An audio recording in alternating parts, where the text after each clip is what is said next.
Welcome back to CryptosRUs. I am George. We're all George. So, WTF, what happened to Bitcoin today?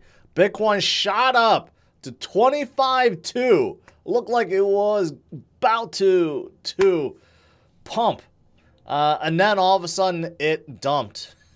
And now we're back to 23.8, but it does seem like we're trying to climb back up to 24. What happened today? What big event drove things down?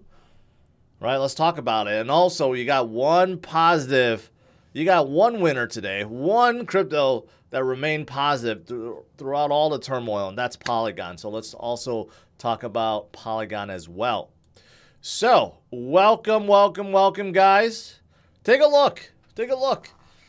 You know, this morning when I was streaming, we were right around here, 24.3. We came back down a little bit, right? This morning, kind of choppy. And then after I stopped, boom, right back up to 25.2. That is actually a new high for this year.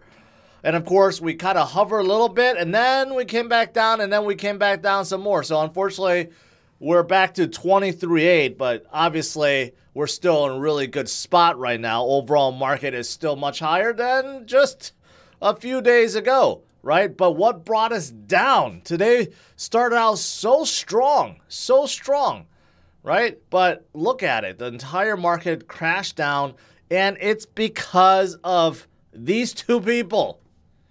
There's no one else. I don't think anyone else affected the market today. I think it's just these two people. Number one is a Fed, and number two is also a Fed. I don't know why. I honestly don't know why, right? You know, these other Fed governors or presidents, right, from around the nation, they feel like they need to get their spotlight. I think they feel jealous because Powell gets all the attention. He's the most powerful guy out there in terms of affecting markets, in terms of money, right? Arguably, not just affecting U.S., but affecting the whole world, right? So I honestly think a lot of these guys feel like, oh, I need to get the spotlight too because I'm underappreciated for what I do. So these guys continue to do all these interviews thinking that they're smarter than Powell, and that, you know, that what they say is actually better, or they can make better decisions than Powell. I mean, honestly, that's the only way I can interpret this. All right, so you have the St. Louis Fed president, James Bullard. He has always been super hawkish, no matter what. Even when Powell started turning more dovish or more open-minded about cutting rates and you know, possibly slowing down, you know, maybe one day we're going to pivot. No, not Bullard. Never, ever. He's always been super bullish. He's the one that suggested that we should raise, you know, front load the rate hikes, and so we should have, like, you know, 100 basis point hikes. You know, he just always so bullish. I mean, not bullish, hawkish. So, you know, before Powell already said that he would like to see the Fed fund rate go up to about 5%. Okay. We're at 4.5%. So that means there's 0.5% to go. But during the last FOMC meeting, Powell said he's open to the fact that, hey, maybe, you know, we have to reevaluate in March. Maybe we don't have to go to 5%, right? Maybe we just stop at 4.5%. Or maybe we go to 4.75% and stop, right? Now, you know, Bullard comes out and says, no. Even though we're having disinflation, it's not enough. So not only do we need to get to 5%, we need to go to 5.25%, right? And of course, that makes people scared because they think, well, if he's thinking like this, not only do we need to have more rate hikes, but we need to increase the threshold level, I guess. That got people spooked. I mean, honestly, I don't know why he needs to say this out of his mouth. It's not his decision to make, and all he's doing is causing FUD, and that's exactly what happened, okay?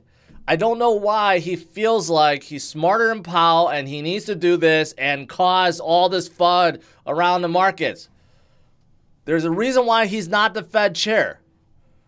but he pretends like he is. And all these interviews, he always talks about how he doesn't think Powell is aggressive enough, or he doesn't think he's doing this and this and this. He needs to shut the F up is what he needs to do, okay? Unfortunately, it's not just him.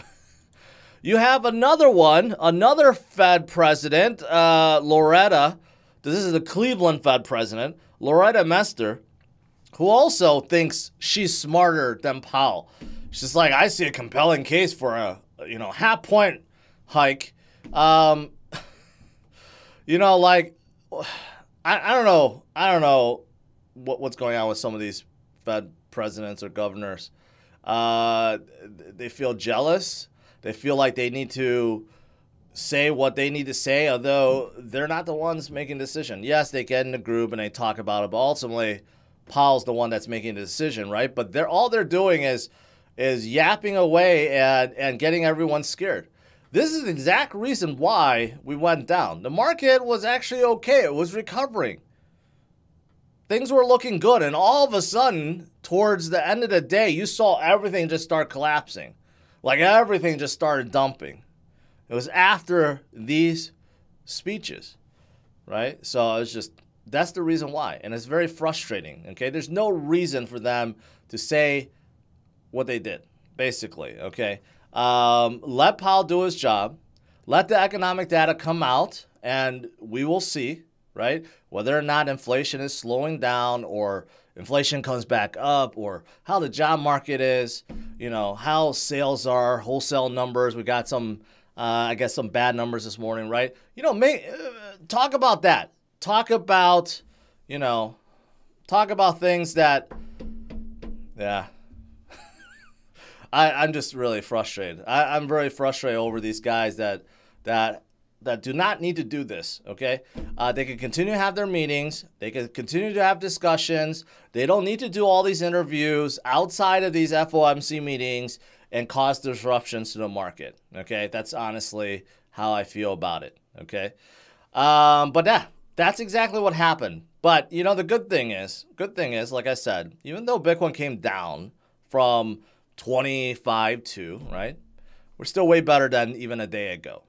Okay, so Bitcoin is still holding strong, and that's because Bitcoin is still recovering from its bottom, and there's still a lot of charts like this that show Bitcoin is in recovery mode and following the same recovery path as previous cycles. Here's another one. This is a look at a MACD on a 3-week scale. And whenever MACD starts flipping from red to green, this happened in 2012, 2015, 2019, even 2020. Every single time this MACD or LMACD crossed over into the green, good things happened for Bitcoin. And guess what? It just flipped. Okay? So Bitcoin is definitely in recovery mode. Regardless of all the macro stuff that may slow it down, may cause some volatility, but they're distractions, okay? Bitcoin is going to continue forward. It's following the same path as it's following the same path as previous cycles, right? The same kind of recovery from bottom, the same movement, still intact, okay? Here's another one that shows long-term holders, right? And you can see every time the long-term holders, actually what their cost average is, goes below Bitcoin's price, that's usually a good buying opportunity. All right. And it usually happens, guess what? About a year or so before the halving event. Because that's usually when a bottom forms, okay? So you could see in 2015 it happened, in 2019 it happened, right? And it happened, just recently in 2022, right? But we just crossed above, and again, the last few times we crossed below, we started from below and crossed above, good things happen. So again, we're moving along. We're moving along nicely. Here's another one. Short-term cost basis. So the other one was long-term, you know, but here's the one where short-term, right? Short-term is about to cross the long-term. And when that happens, also good things happen because that means people are coming into the space, right? They're buying, maybe they're FOMOing, whatever the case may be. But again, that usually follows a bottom, and then we start recovering, right? And then we get a parabolic rise. Same pattern, right? So regardless of the macro conditions, we are still in recovery mode, and that is fantastic. And there will be more of what happened this morning coming. All right, this morning we had a little bit of excitement. Bitcoin pumped up like quite rapidly, right? We will see more of those days as we get closer to halving event, and as we pass the halving event, we will see a lot more days like today. So get ready for it. All right, what else is there? I don't see the point of this. Gary thinks he's doing something by charging Do Kwon and Terraform Labs with fraud, right? Gary proudly tweeted out that Do Kwon frauded people and he's declaring the whole company fraud. I mean, I don't get the point of this. Okay, Do Kwon is not hiding out in the U.S. Terraform Labs is not a U.S.-based company. Luna has fallen for close to a year now, so you're declaring it after the fact. And Do Kwon's, still running. South Korean officials have traveled to Serbia to look for Do Kwon. Is Gary Gensler going to fly to Serbia to look for Do Kwon? The answer is no, right? So what is the point of this? I just find this utterly ridiculous. Just move past it, okay? And again, why does Gary keep going after crypto companies? Doesn't he have other things to look at? I mean, he's supposed to look at all securities, right? But recently, it seems like every single target has been crypto related, right? A crypto company. Why does he not go after anyone else? Is he that bored? Or he's trying to make up for it, for missing FTX and missing everything else that has happened in 2022. I just feel like this is just so stupid. What is the point of charging him now? Okay. When, of course, Do Kwon is in much bigger trouble in South Korea, and they are hunting him down as we speak, okay? So just let it be. Just let it be. All right, now outside of that, there's one project that really stood out today, right? Even though Bitcoin did come down, you can see 24 hours down a little bit. Most projects turned red, but you have one in the top 10 that is still in green, and they have moved quite a lot this week, and that is Polygon, right? So what's going on with Polygon? Well, nothing specifically, but there's just a lot of things happening with Polygon right now. So if you take a look at this, the top 10 brands building on Polygon right now, these are just major brands, okay? Not including the dApps. There's tens of thousands of dApps on top of Polygon, but you have Amazon, Adidas, Coca-Cola, Disney, Meta, Robinhood, Starbucks, Reddit, Nike, and Mercedes. Just the tip of the iceberg. And guess what? Starbucks, I didn't know this, okay? But some of these Starbucks NFTs are selling for $2,000 a piece right now. And these were, I guess, they were given out for free, these free NFT stamps. They're selling for $2,000 a piece already.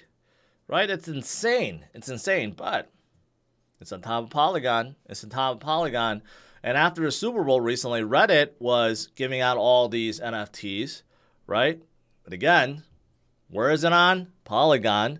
I mean, every single big brand, right, or marketplace is being built on top of Polygon right now because it's basically feeless. It's much easier to do, much cheaper, right? You don't have to worry about congestion. That's why all these major brands are coming on top of Polygon and actually skipping over Ethereum. Think about that. Also, Polygon just yesterday, I believe, announced this, that the big game maker, Square Enix, the one behind Final Fantasy, they have chosen Polygon to create their new Web 3.0 game, right? So you have a lot of game makers, big game makers, that's also coming on top of Polygon, right? So that's absolutely huge. And of course, you have them announcing that, hey, their ZK EVM will be coming to the mainnet next month, March 27th. It's already in the test net, but basically this will transform Ethereum virtual machine into a very fast, scalable, close to gasless, yeah, basically become gasless, and it's just a way for dApp makers to process smart contracts, make calls, basically much cheaper and much more efficient and much faster than you can do on Ethereum. It's using ZK rollups, and that's coming in March 27th. So all great things. So today I didn't find any one specific thing, but they have a lot. They just have a lot of things going on, right? Which is why I'm a big fan of Polygon, and that's why I think they stood out today.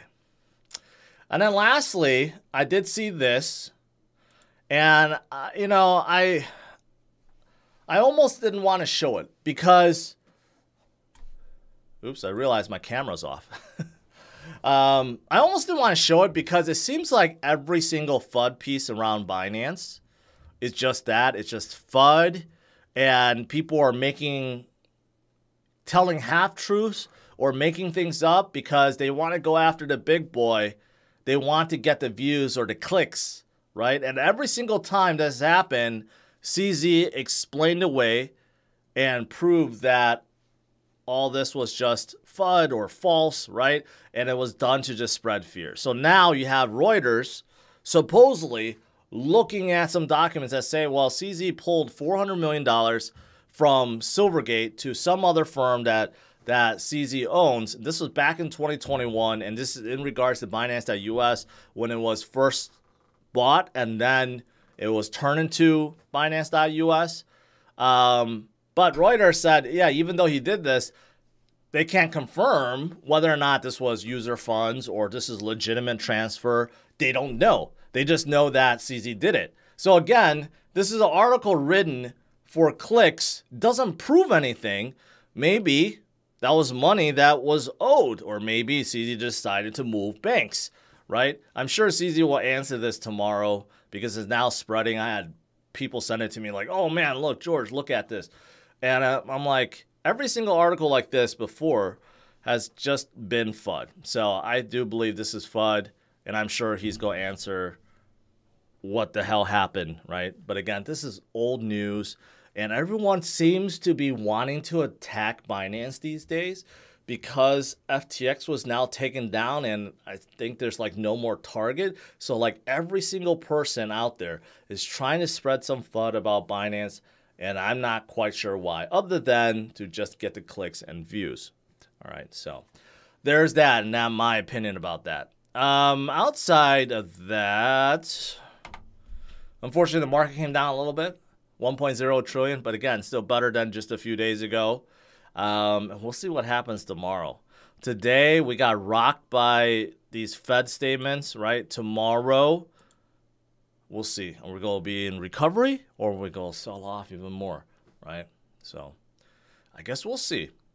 All right, let's do some Q&A.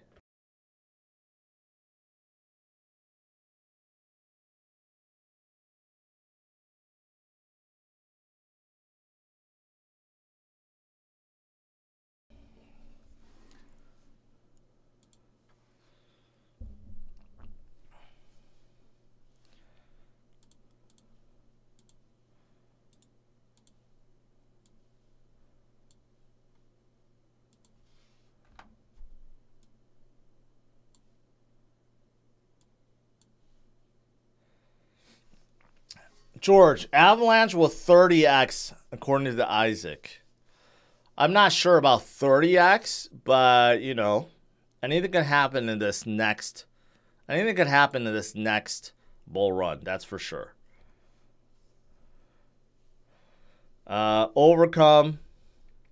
Appreciate it.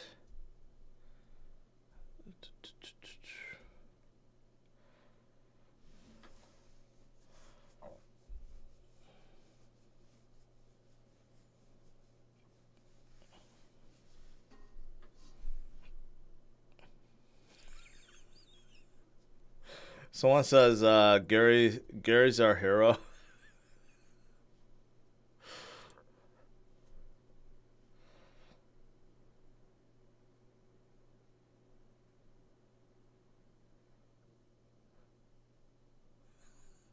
Gary protects us so hard. All right.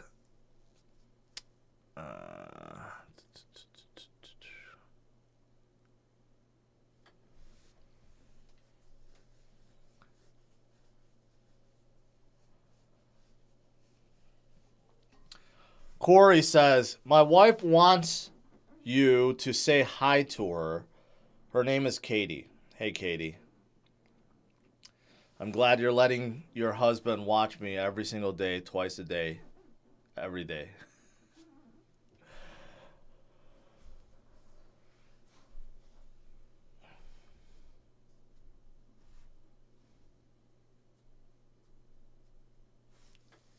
Please add a George Market Bell to your merch. It's not a bad idea. People have mentioned that. I'll look into it. I don't know how easy it is to create that.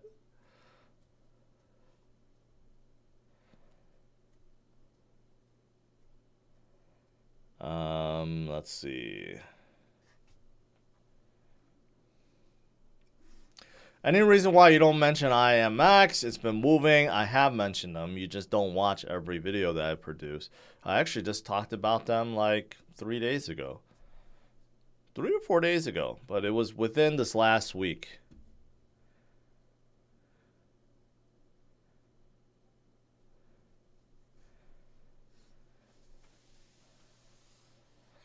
Stefan says, now my wife Samantha wants a shout out because the argument you caused us to have. What argument? There should be no argument. If she's complaining that you're watching me and paying more attention to me than her, well, there's nothing wrong with that. But hi Samantha.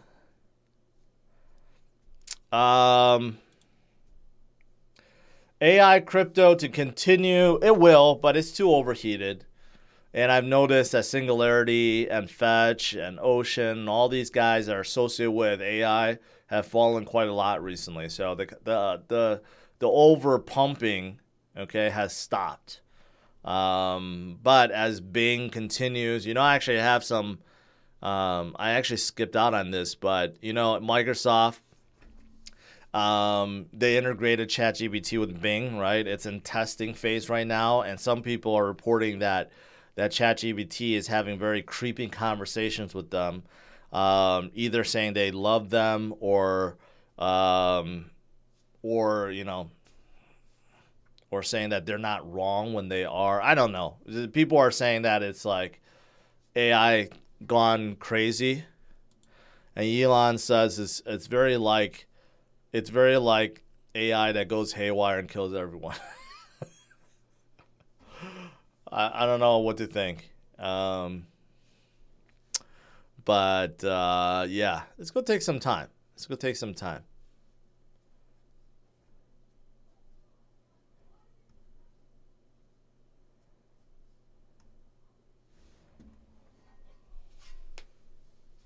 Devin, I appreciate that.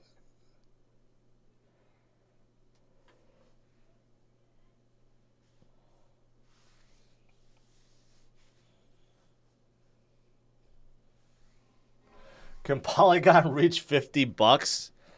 Probably not, because that'd be like a 30x from here. That would give it like, I don't know, like a 3 or 4 trillion market cap. They would have to be like a dominant powerhouse for that to happen. Probably not anytime soon, but this next bull run, can they do at least a 10x? Yeah, I would say so.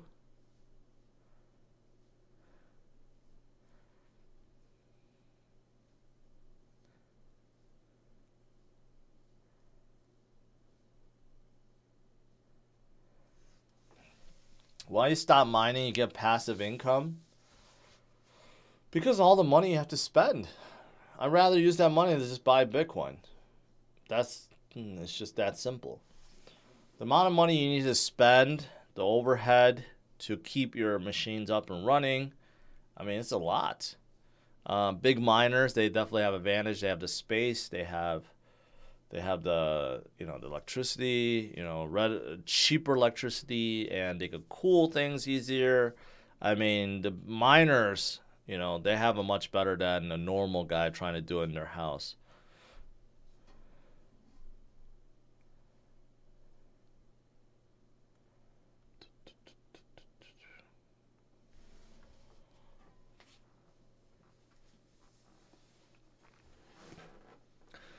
Do you remember how long it took to get 100 subscribers? You know what? Like, I don't recall, but, when I started this channel in 2017 in about September, when I first posted, there was no views. And all of a sudden, it started getting a lot of views because that was, like, kind of the tail end of the bull run in 2017. So I went from 0 to, like, 40,000 relatively quick. Or 30,000 relatively quick. And then it took a long, long time to get a 40,000. I stayed there for years. I did not move, didn't gain anyone for years until like 2021, probably February or March of 2021. That's when my channel started gaining traction because I discovered F2 Pool and I got people watching again.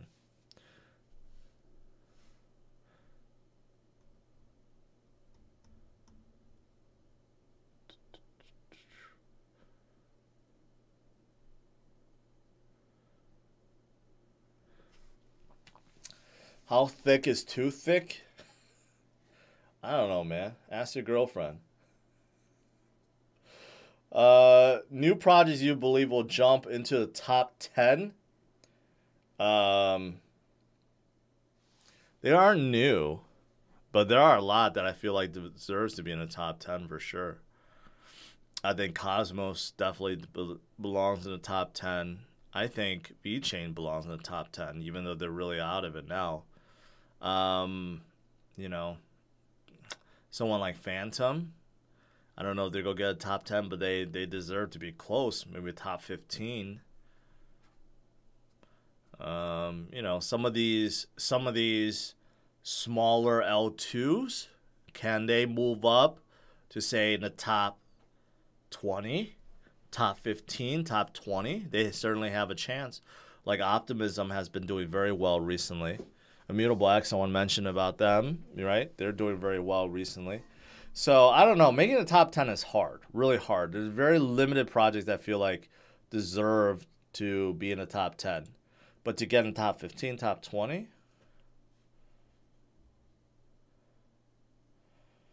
Did you take a look at a 2024 Super Crosstrack? It's garbage. Absolutely garbage. No, I take that back. It's not garbage. It's the same thing. It's the same damn thing. They made it look a little bit different. The inside is exactly the same. They got rid of the 6-speed manual. They made the screen a little bit bigger. Overall, they added a few cosmetic stuff. And then they hid it away on a stage so you couldn't really access it easily. And then they had a long presentation, like it was like 30 minutes long to like watch all this stuff before they revealed it. It was really stupid by Subaru. Subaru is really killing themselves. Honestly, they have so many cars that no one cares about, and they're not really innovating at this point. And the Crosstrack did not get any better.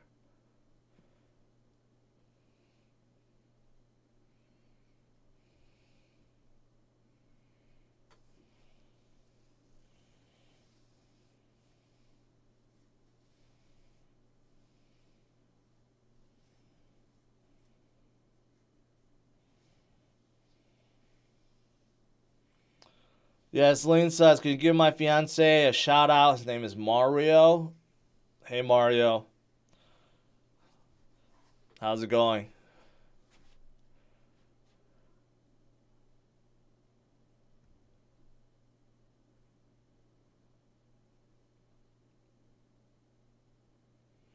How's the preparation for the next crypto gem coming along? I mean, I don't have any preparation.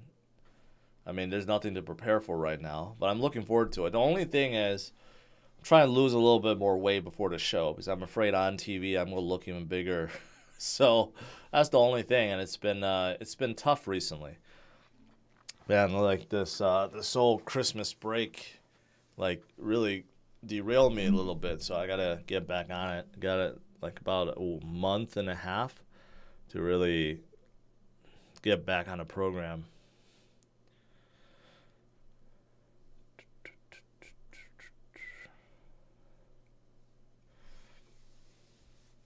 I'm in upstate New York. All I drive are Subarus, especially in the winter. You know, Subarus and their CVTs. I hate to say it, their CVTs are garbage.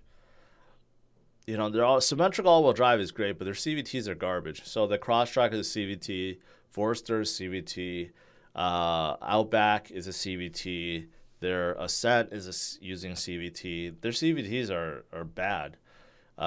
It plagued Nissan forever before they finally went back to automatics, and that's what Subaru needs to do.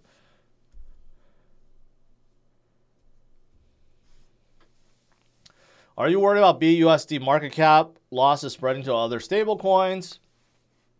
There's no losses. You just convert. It's not like BUSD is depegged or anything like that. It's just that people are converting for USDC or Tether. At this point, I think the only stable coin you could trust is USDC. You can't really trust Tether fully. BUSD is not going away for a long time. So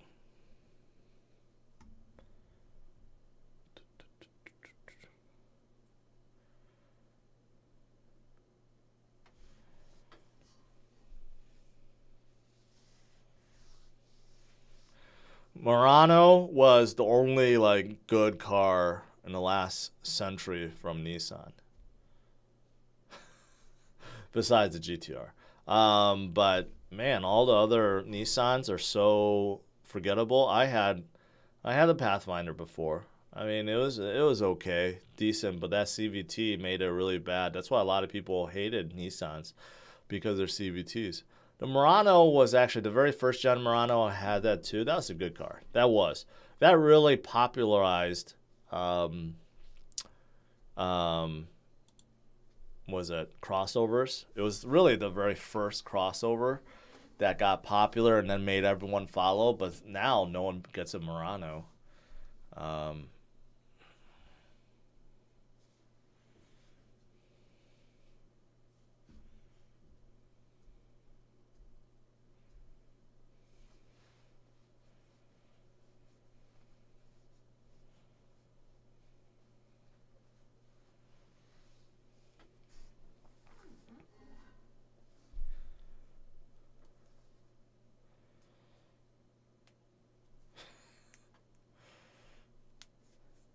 The Raptor R is so overpriced? Not really. It's just that dealer markups are making it worse. Same thing with the Raptor Bronco. Dealerships want over $100K for it. I mean, it's still expensive even without the markup. It's supposed to be like a $70,000 SUV, but now it's like $100,000 or $110,000 because of dealership markups. Can Bitcoin hit $150K by 2025? Yes. Regardless of what Fed Bullard says, it's going to happen. You know, just like all previous cycles, you know, Bitcoin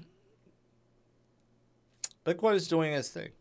You know, coming up from bottom, right, getting closer to the next halving event, it starts recovering, and then after the halving event, it goes on a parabolic run, and then it forms a new high, right? And this next high will bring us much higher than 69,000, way past it. 100,000 just the beginning. 150, I think so. 200,000, 250, off chance, maybe. But, yeah, I think it's going to happen.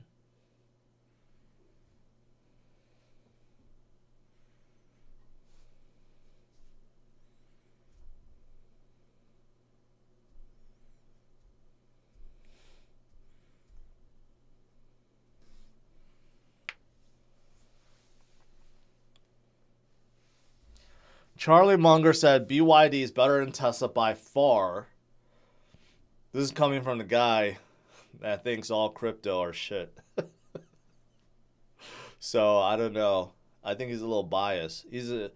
Berkshire Hathaway is a big investor in BYD. So of course he's not gonna say, "Oh yeah, Tesla's way superior than BYD," because they're investors in BYD. Of course, him and Buffett, they're really jealous. Buffett, Munger, and Gates. I feel like they're just really jealous men. They're jealous of Elon. I mean, Gates, there's so much about Gates and his visits, but he has a big short on Tesla. He had it for so long. Tesla, Elon confronted him, and he still refuses to close that short. I mean, and then of course Warren Buffett and Munger, rather than invest in Tesla, they're going to invest in BYD, and they start trash talking Tesla. I think they're all just really jealous that Tesla exploded the way it did, and Elon is now richer than both of them combined. And I think it's pretty obvious.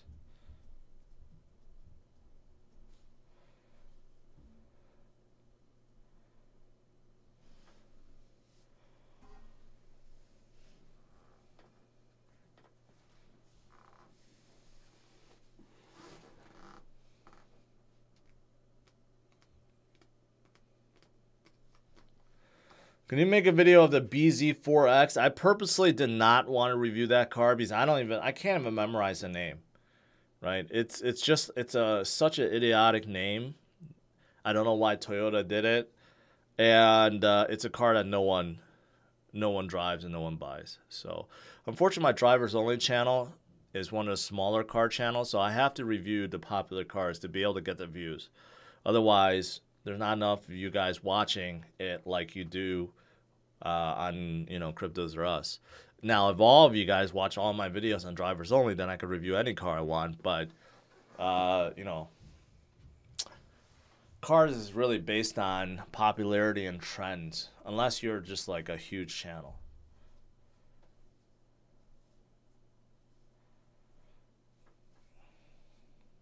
There's nothing I can say about Maker, man. They're not doing anything other than they did recently come out with something. They said they want to get into AI. It was a total marketing thing. They have nothing to do with AI, but they said they're suited for AI or something like that. They're just a stablecoin issuer. That's it.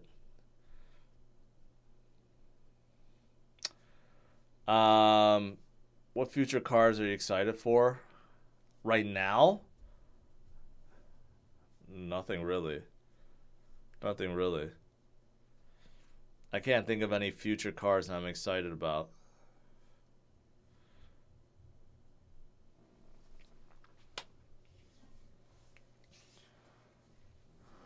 The people that hold the most Bitcoins will be the richest people on Earth in the future. Someone like Saylor, who has like 100,000 Bitcoins, right?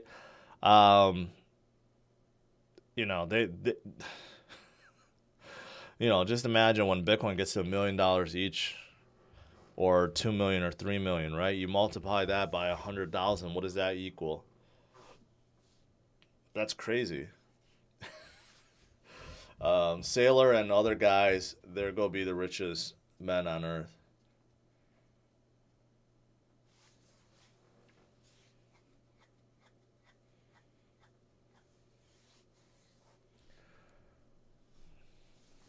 Crypto Beaks, I was watching you live and drinking next to you on March 12, 2020. It was crazy. What? Was I streaming outside? I don't know. That sounds kind of creepy, man.